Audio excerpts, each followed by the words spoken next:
नमस्कार। आज एक नए टॉपिक पे हम बात करते हैं जो कि वर्तमान समय में बहुत ही ज़्यादा अवॉइड लोगों के द्वारा किया जाता है। एक पढ़े लिखे समाज के द्वारा उसको अवॉइड करने का प्रयास किया जाता है और उसको बहुत ख़राब जो है तरीके से माना जाता है। वो ख़राब इसलिए माना जाता है कि उसकी व्याख्या गलत तरीके से जो है कुछ समय तक समाज में चलाई गई, लेकिन उसकी जो सही व्याख्या, जो कि हिंदू धर्म ग्रंथों में जिसकी सही व्याख्या हुई है, उस व्याख्या का वर्णन होना चाहिए। जैसे कि तंत्र जो है हिंदू ग्रंथों में बहुत ज़्यादा इसका वर्णन है, लेकिन बीच में कुछ लोगों ने उसको जो उसकी नेगेटिव प्रवृत्ति को बताते हुए जो है उसको अवॉइड करने योग्य बना दिया, उसको नेगलेक्ट करने योग्य बना दिया, जिससे लोग डर जिन लोगों के अंदर पैदा होने लग गया। तो हम इसकी नकारात्मकता पे ज़्यादा नहीं जाएंगे, सकारात्मकता की हम बात करते हैं। जैसे कि हिंदू दर्शन का जो गोल है, जो उद्देश्य है, वो मोक्ष प्राप्ति है। और इसके जो 4 अंग जो बताए गए हैं हिंदू दर्शन में, धर्म, अर्थ, काम, मोक्ष। धर्म, अर्थ और काम, ये तीनों जो है साधना है, और मोक्ष जो है वो साध्य है, जिसको प्राप्त करने के लिए इन सब का प्रयोग किया जाता है। तो मोक्ष प्राप्ति के लिए जो है हिंदू धर्म ग्रंथों में अलग अलग रास्ते बताए गए हैं, जिसमें ज्ञान योग, कर्म योग, भक्ति योग, अष्टांग योग, सप्तांग योग, मंत्र योग, और उसी तरीके से जो है तंत्र योग भी मोक्ष प्राप्ति का एक साधन है। तो तंत्र की जो परिभाषा है, उसका मतलब है, तंत्र का जो शाब्दिक अर्थ है वो है त्रयते इति तंत्र, यानी कि जो तरने की कला सिखाता है, जो आपको तर दे, उसका नाम तंत्र है। अब तरना कहाँ से? इस जगत से, जो ये मायावी महासागर है, जिसमें जीवात्मा आकर फंस जाती है और लगातार जन्म मरण के इस प्रपंच से जो है बाहर नहीं निकल पाती है। तो उससे तरने की जो कला सिखाता है वो तंत्र है, जो इस मायावी महासागर से जो है व्यक्ति को का उत्थान करके उसको उठा करके जो है मोक्ष की प्राप्ति कर दे, पुरुष तत्व में विलीन कर दे, उसको जो है तंत्र कहा जाता है। तो जो भारतीय दर्शन में जो तंत्र हैं, जो तांत्रिक क्रियाकलाप हैं, उसमें जो है इसमें जो है 4 चीज़ों को जो है पे कंट्रोल करने के लिए अलग अलग प्रक्रियाएं की जाती हैं, जिसमें पहला आहार है, दूसरा निद्रा है, तीसरा भय है और चौथा मैथुन है। आहार पे आपने देखा होगा, विभिन्न प्राणायामों के द्वारा जो है लगातार आहार पे नियंत्रण लाया जाता है। शरीर के अंदर ऊर्जा को जागृत करने के लिए शरीर के अंदर बहुत सी ऐसी क्रियाकलाप हैं जिससे जो है एनर्जी जनरेट की जाती है। उसी तरीके से निद्रा है, बहुत ज़्यादा सोना, और ये जो है योग मार्ग में बाधा उत्पन्न करते हैं। उसी तरीके से भय है, यदि हम डर जाते हैं तो ये बाधा उत्पन्न करते हैं। और मैथुन है, जो कि पूरा भ्रम पैदा उत्पन्न कर देता है, शारीरिक और मानसिक क्षति पहुंचाता है। तो इन 4 चीज़ों पर नियंत्रण करने के लिए जो है एक साधना है, जिसका नाम है पंचमकार साधना। तो पंचमकार साधना का वर्णन जो है हिंदू धर्म ग्रंथों में बहुत ज़्यादा हुआ है, उसको लोगों ने गलत तरीके से फैलाया है। उसकी सही जो व्याख्या है वो मैं आपको बता रहा हूँ। तो पंचमकार का मतलब है 5 माह से शुरू जो होता है। 5 माह है, एक तो हो गया पहला मदिरा, दूसरा हो गया मास, तीसरा हो गया मत्स्य, चौथा हो गया मुद्रा और 5वां हो गया मैथुन। तो इन 5 माह की जो साधना है, इससे मोक्ष प्राप्ति होती है, ऐसा धर्म ग्रंथों में है। तो उसमें सबसे पहला जो है मदिरा है। क्योंकि वर्तमान समय में कुछ लोगों ने मदिरा का मतलब शराब से किया है, कि अत्यधिक शराब पीने से जो आनंद की प्राप्ति होती है, उस आनंद से जो है मोक्ष की प्राप्ति संभव है। ऐसा कुछ जो सामाजिक कुरीतियों को फैलाने वाले लोग हैं, उन्होंने फैलाया। लेकिन जिस मदिरा का वर्णन तांत्रिक ग्रंथों में होता है, उसका मतलब सोमरस से है, और वो सोमरस किसी बाह्य पदार्थ से नहीं, बल्कि हमारे कंठ से निकलता है। हमारे कंठ से लगातार एक स्राव, एक सिक्रेशन होता है, और वो सिक्रेशन कंठ के माध्यम से जो है हमारे एब्डोमेन में, स्टमक में पहुंचता है और वहाँ पर जो है बहुत प्रज्वलित होने वाली जो आग है, जो HCl का जो सिक्रीशंस है उसमें वो रिएक्शन कर जाता है, उसमें जल जाने से जो है वो जल जाता है, जिसके कारण हमारे शरीर में उसको उपयोग नहीं हो पाता है। अब इनको अगर हम आधुनिक दृष्टिकोण से जो देखें, हमारा जो थायराइड ग्लैंड है, वो थायराइड ग्लैंड का काम ही पूरे शरीर की शुद्धिकरण है। पूरा शरीर में जो पॉइजन है उस पॉइजन को एक्युमुलेट करने का काम करता है थायराइड ग्लैंड। तो ये थायराइड ग्लैंड से जो निकलने वाले जो सिक्रीशंस है वो HCl के साथ रिएक्शन करके जो है न्यूट्रलाइज हो जाते हैं और इसके कारण जो है बॉडी में इनका इफेक्ट नहीं हो पाता है। तो उसके लिए जो है योग में एक मुद्रा का नाम है खेचरी मुद्रा। खेचरी मुद्रा में पुराने जो योगी जो होते थे, ऋषि जो होते थे, वो अपनी जीवा को लगातार लंबा करते थे, खींचते थे कई समय तक। उसके बाद उस जीभ को जो अपने कंठ में जो है लगा देते थे, जिसके कारण जो होने वाला जो सोमरस का जो सिक्रेशन हमारे ब्रेन से होता है उसको वो जीभ में रोक लेते थे और उसका पान करते थे अपनी जीवा के द्वारा। तो जब उसका पान करते थे उससे जो है बहुत सी सिद्धियां प्राप्त होती थी, शारीरिक दृढ़नेस और शारीरिक और मानसिक दृढ़ता की प्राप्ति होती थी। और योग साधना में इसका बहुत ज़्यादा महत्व बताया गया था खेचरी मुद्रा का। वो सोम रस का जो पान करते थे।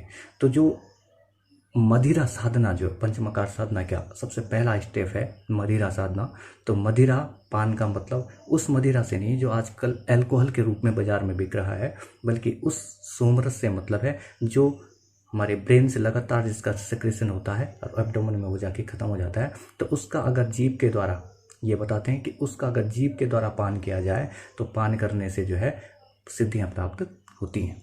तो पहला था मदिरा, उस मदिरा का मतलब अल्कोहल से ना होकर सोमरस से है, जो कि हमारी बॉडी के अंदर खुद ही सिक्रेट होता है। दूसरा है मांस साधना। मांस का मतलब कई लंबे समय तक जो है रूढ़िवाद चला कि किसी जीव की हत्या, बकरे की हत्या या किसी भैंस की हत्या से जो है कुछ तांत्रिक जो गुरु हैं वो सिद्ध होते हैं, वो खुश हो जाते हैं और जो मोक्ष प्राप्ति कराते हैं। तो ये पूरी तरीके से रूढ़िवाद था और ऐसा हत्या करना, अहिंसा करना जो है पूरी तरीके से हिंदू दर्शन इसको अवॉइड करता है।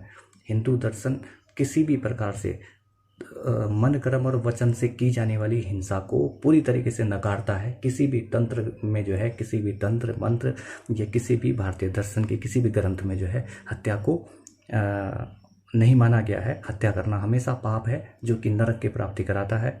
इसलिए जो है मोक्ष प्राप्ति के लिए जब तांत्रिक प्रक्रियाओं का प्रयोग किया जाता है तो वहाँ पर मांस शब्द का जो प्रयोग हुआ है, वो मांस शब्द का प्रयोग मांस के लिए नहीं हुआ है, किसी की हत्या के लिए नहीं हुआ है, बल्कि उसका जो अर्थ था वो हमारी जो जीव है, जो जीव है ये पूरी, इसमें क्योंकि एक भी आपको बोन नहीं मिलेगी, ना ही हड्डी मिलेगी, इसमें पूरा ये मांस का बना हुआ है। और इसका जो पान करके इसको जो है लंबे समय तक अगर आप चबाएंगे तो उसको चबाने से जो है उसमें कुछ सिक्रीशंस निकलते हैं हमारे। अब इसको हम जो है वर्तमान फिजियोलॉजी के संबंध से समझते हैं। इसमें हमारे माउथ में 3 ग्लैंड हैं, 3 एक्सोक्राइन ग्लैंड हैं, जिनमें जो है लगातार सलाइवा का सिक्रेशन करती हैं, जिससे जो है भोजन का डाइजेशन हम करते हैं, भोजन खाना हमारे लिए सहूलियत होती है। लेकिन आज के परिप्रेक्ष्य में हम सिर्फ उसको खाना खाने में यूज करते हैं, लेकिन तांत्रिक जो साधना थी उस साधना में लगातार उस सिक्रीशंस को निकालकर उसका पान किया जाता था। उसमें क्योंकि अलग अलग प्रकार के एंजाइम, टाइलिन एंजाइम है और अलग अलग प्रकार के जो एंजाइम हैं वो एंजाइम क्या है, शारीरिक और मानसिक दृढ़ता की प्राप्ति करते हैं। आज भी आप देखोगे आयुर्वेद में जो इस लार का बहुत ज़्यादा महत्व बताया गया है, आँखों की दृष्टि बढ़ाने में जो इसका यूज किया जाता है, कि कहते हैं कि अगर आप लार को निकाल कर अपनी आंखों पर रोज सुबह सुबह लगाते हैं तो आंखों की जो दृष्टि, जो रेटिना आपका है, जो बहुत ज़्यादा एक्टिवेट हो जाता है। इसी तरीके से शरीर में इसके विभिन्न अंगों में इसका यूज किया जा सकता है। तो उस समय जो तंत्र प्रक्रिया में जो इसका वर्णन इसीलिए हुआ है कि जो लार है ये बहुत मल्टीपर्पज़ यूजेस की है, जिससे शारीरिक और मानसिक दृढ़ताएं बढ़ाई जा सकती है। तो उस समय के जो योगी थे इसका लगातार पान करते थे और जो लार है, जो सलाइवा हमारे मुखमंडल में आती है, उसका शरीर के विभिन्न अंगों में प्रयोग करते थे। इसलिए इसको जो है मांस नाम से इसको कहा जाता था। तो मांस का मतलब मांस से नहीं है और किसी हत्या से नहीं है और ना ही किसी भी प्रकार की हिंसा से इसका ताल्लुक नहीं है। मांस का मतलब अपनी जीवा से है। इसका पान करने से शारीरिक और मानसिक उन्नति बताई गई है। तंत्र ग्रंथों में। तीसरा मत्स्य से कहा गया है। तीसरा जो साधना है वो मत्स्य साधना है। मत्स्य का मतलब लोगों ने मछली से ले लिया है। मछली के मांस खाने से, मछली की बलि चढ़ाने से या मछली को किसी तरीके से हानि पहुंचाने से इसका कोई ताल्लुक नहीं है। और इस मत्स्य का मतलब मछली से भी नहीं है। ये मत्स्य का मतलब दो, जो हमारे शरीर में दो मछलियों की संज्ञा जिनको दी गई है, ईड़ा और पिंगला नाड़ी है। ईड़ा नाड़ी यानी कि हमारी बाई नासिका, और पिंगला नाड़ी हमारी जो दाई नासिका है। तो इन दोनों के जो है, इन दोनों में प्राणायाम के माध्यम से इसमें जो उपस्थित मल है उस मल का सर्वनाश करने से जब हम प्योर ऑक्सीजन हमारी बॉडी के अंदर जाएगा। ईड़ा यानी बाई नासिका, लेफ्ट नोस्ट्रिल से मतलब है ईड़ा का, और पिंगला का मतलब राइट नोस्ट्रिल से है। जब हम ईड़ा और पिंगला के माध्यम से लगातार प्राणायाम करते जाते हैं तो प्राणायाम के माध्यम से जो है, जो ये पूरी नाड़ी, क्योंकि ये पूरे शरीर में ऑक्सीजन को प्रोवाइड करवाती है, तो जब उसके अंदर जो मल है, कोलेस्ट्रॉल है, लिपिड है और जो भी अन्य केमिकल या अलग प्रकार के जो सिक्रीशंस जमा हो जाते हैं, म्यूकस जमा हो जाता है, तो उसके कारण जो है शरीर के प्रत्येक अंगों को ऑक्सीजन नहीं पहुंच पाती है।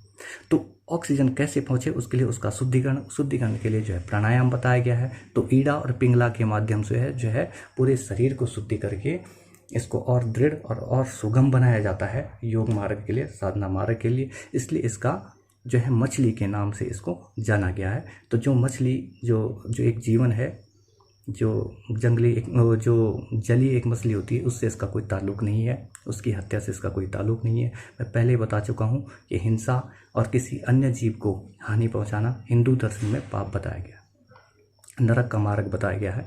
लेकिन मोक्ष के लिए जो है मत्स्य साधना का मतलब हमारी ईड़ा और पिंगला नाड़ियों से है, जिसका हम वर्तमान में फिजियोलॉजी के तौर पे भी इसको हम समझ सकते हैं, क्योंकि इससे ईड़ा और पिंगला से लगातार प्राणायाम करने से शरीर में प्योर ऑक्सीजन पहुंचता है, और ऑक्सीजन हमारे शरीर को वर्धन के लिए, हमारे मानसिक वर्धन के लिए बहुत आवश्यक है, ये आप लोग जानते हैं।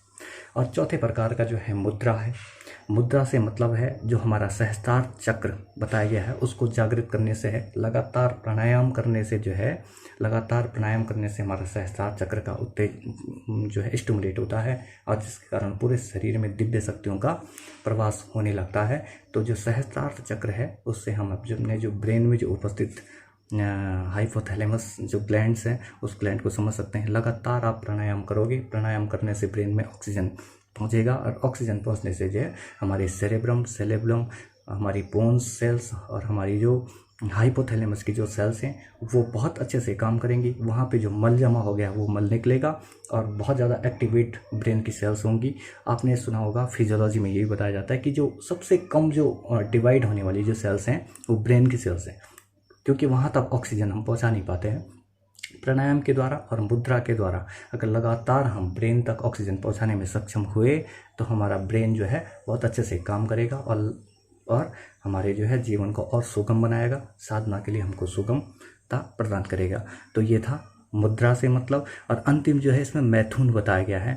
मैथुन में जो है कई प्रकार के जो नकारात्मकताएं फैलाई गई, उसमें ये भी बताया गया कि तंत्र साधनाओं में इस तरह की आवश्यकता होती है जिसके साथ जो है संभोग करने से या मैथुन करने से और अलग अलग प्रकार की साधनाएं करने से जो मोक्ष की प्राप्ति होती है, ऐसा बीच में बताया गया, जो कि स्त्री शोषण है।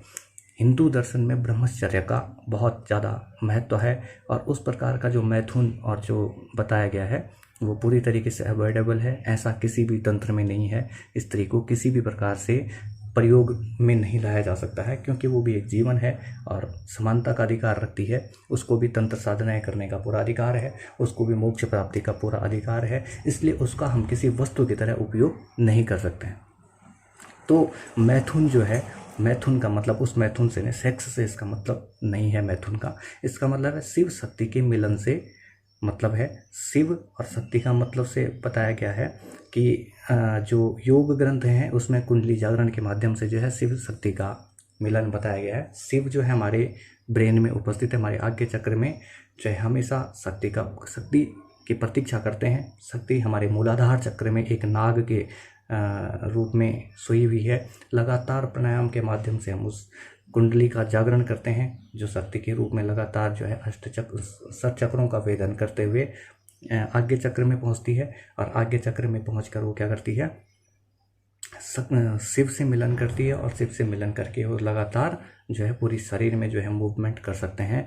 ऐसा करने से जो है शारीरिक, मानसिक और आध्यात्मिक शक्ति का विकास होता है और मोक्ष प्राप्ति के लिए जो है व्यक्ति साधना करने में सक्षम होता है। तो ऐसा वर्णन है पंचमकार साधना का। इसमें 5 माह का मतलब मैं बता चुका हूँ, मदिरा, मांस, मत्स्य, मुद्रा और मैथुन। लेकिन इनका अर्थ गलत मायने से नहीं है। मदिरा का अर्थ अल्कोहल से नहीं है, मांस का अर्थ मांस से नहीं है, मत्स्य का अर्थ उस मछली से नहीं है जो जलीय मछली है, और मुद्रा का अर्थ किसी अलग प्रकार की भंगिमा से नहीं है जो अपने को और किसी और को कष्ट दे, ऐसी किसी मुद्रा से उसका मतलब नहीं है। और मैथुन से मतलब जो है सेक्स से नहीं है। इसमें सिर्फ बीच में लोगों के कुछ आडंबर करने वाले जो लोग थे उनके द्वारा भटकाया गया और हिंदू दर्शन को सिर्फ बदनाम किया गया। तो ऐसा बिल्कुल नहीं है। इन शब्दों का सकारात्मक अर्थ है। मदिरा का मतलब सोमरस से है जो कि हमारे ब्रेन से निकलता है। फिजियोलॉजी के दृष्टिकोण से भी ले लो, ये आज के वर्तमान अगर आप मेडिकल साइंस में भी इसका प्रयोग करना चाहें तो मेडिकल साइंस में भी इनका प्रयोग है। जिस सोमरस का ये बात करते हैं, ये हमारी थायराइड से निकलने वाले सिक्रीशंस हैं जो कि लगातार शरीर के जो पॉइजन है उसको अपने आप में एक्युमुलेट करते हैं और शरीर को तेजस्वी बनाते हैं। वैसे ही मांस है, मछली, मैंने कहा सलाइवा का सिक्रीशन होता है और उसका लगातार पान करने से और उस सलाइवा के शरीर के अलग अलग हिस्सों में प्रयोग करने से शरीर में बहुत ज़्यादा फायदा। इसका आयुर्वेद में ग्रंथ है, आयुर्वेद में इनका वर्णन है। उसी प्रकार के मत्स्य से है। मत्स्य से मतलब योग ग्रंथ में जो है ईड़ा पिंगला नाड़ी का बहुत वर्णन है। ईड़ा पिंगला के शुद्धिकरण से इसका मतलब है मत्स्य से। और मुद्रा का मतलब जो है सहस्त्रार चक्र से है। यानी सहस्त्रार चक्र यानी कि हमारा जो ब्रेन के अलग अलग सेल्स हैं वहाँ तक ऑक्सीजन पहुँचाकर उनको स्टिमुलेट करने से। उसी प्रकार मैथुन का जो है मतलब है वो शिव शक्ति के मिलन से है, पूर्ण रूप से शरीर की शुद्धि से, मानसिक शुद्धि से और आत्मा की शुद्धि से इसका मतलब है। तो ये तंत्र में पंचमकार साधना का वर्णन हमने किया। तंत्र का मतलब तार्यते इति तंत्रा है, यानी कि जो तरने की कला सिखा दे, जो इस भवसागर से हमें तरा दे, उसका मतलब तंत्र से है। इसका किसी भी तरीके से, किसी आडंबर से और किसी गलतफहमी से इसका कोई मतलब नहीं। ये नकारात्मक साधना नहीं है, सकारात्मक साधना है। आम जीवन में इसका प्रयोग किया जा सकता है। जिस प्रकार से योग है उसी प्रकार से तंत्र भी है। जिस प्रकार से भक्ति है उसी प्रकार से तंत्र है। जिस प्रकार से मंत्र है उसी प्रकार से तंत्र है।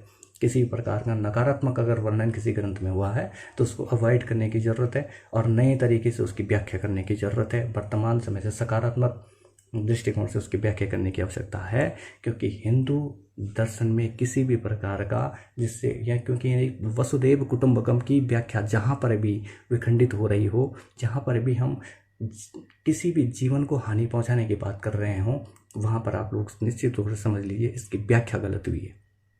उसका अर्थ सीधा था, सही था, लेकिन आडंबर के कारण उसको गलत बताया गया। इस चीज़ का ध्यान रखना निश्चित है।